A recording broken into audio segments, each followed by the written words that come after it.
বিসমিল্লাহির রহমানির রহিম। MS digital স্কেলের পক্ষ থেকে সবাইকে স্বাগত। আসসালামু আলাইকুম। আজকে আমি ছোট্ট একটু ভিডিও নিয়ে কথা বলবো।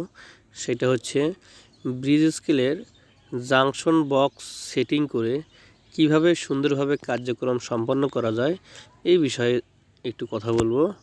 তো তার আগে আপনাদের কাছে জাস্ট ছোট্ট একটু রিকোয়েস্ট, আমার চ্যানেলটি যারা দেখতেছেন তারা অবশ্যই চ্যানেলটি সাবস্ক্রাইব করবেন এবং পাশে থাকা বেল আইকনটি অবশ্যই অন করিয়ে রাখবেন এবং ভিডিওর পুরো অংশটি দেখবেন, তাহলে আপনারা ভালোভাবে ভিডিওটি বুঝতে পারবেন। আর আমরা সারা বাংলাদেশে truck scale, weighbridge scale, sales and service করে থাকি এবং কাস্টমাইজ সার্ভিস দিয়ে থাকি।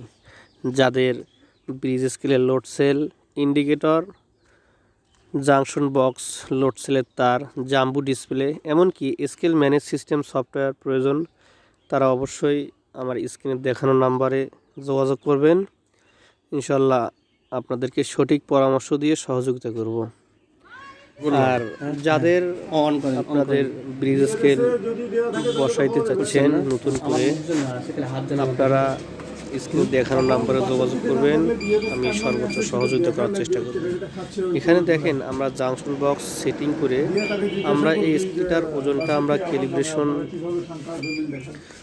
প্রসেসটা আমরা দেখিয়ে দিচ্ছি। এখানে ডেসিমেল 0, PN 001, PN 0012551, এখন আসবে ক্যাপাসিটি। আমরা ক্যাপাসিটি সেট করবো এখানে 60, অর্থাৎ 60,000 কেজি। নো লোড, অর্থাৎ স্ক্রিনের উপর কোনো লোড নেই। তারপর আমরা চাপ দিলেই অ্যাড লোড চলে আসবে। আমরা এখন একজন মানুষ অথবা কোনো একটা ওজন কোথাও থেকে 100% মেপে নিয়ে আমরা ওজনটা জাস্ট চেক করব। পরে আমরা লোড গাড়ি দিয়ে ওজনটা দেখব যে আসলে আমাদের ওজনটা পারফেক্ট আছে কিনা। তো যারা এরকম মজার ভিডিও পেতে চান তারা অবশ্যই আমার চ্যানেলটিকে লাইক, কমেন্টস এবং শেয়ার দিয়ে পাশে রাখবেন। আর ব্রিজ স্কেল সম্পর্কে যে কোনো তথ্য জানার থাকলে অবশ্যই আমার স্ক্রিন দেখানো নাম্বারে ফোন দিবেন। যারা মনে করতেছেন যে আমি একটা ব্রিজ স্কেল তৈরি করব, তো আমার জাস্ট ইঞ্জিনিয়ারিং সাপোর্টের প্রয়োজন, তারা নিতে পারেন।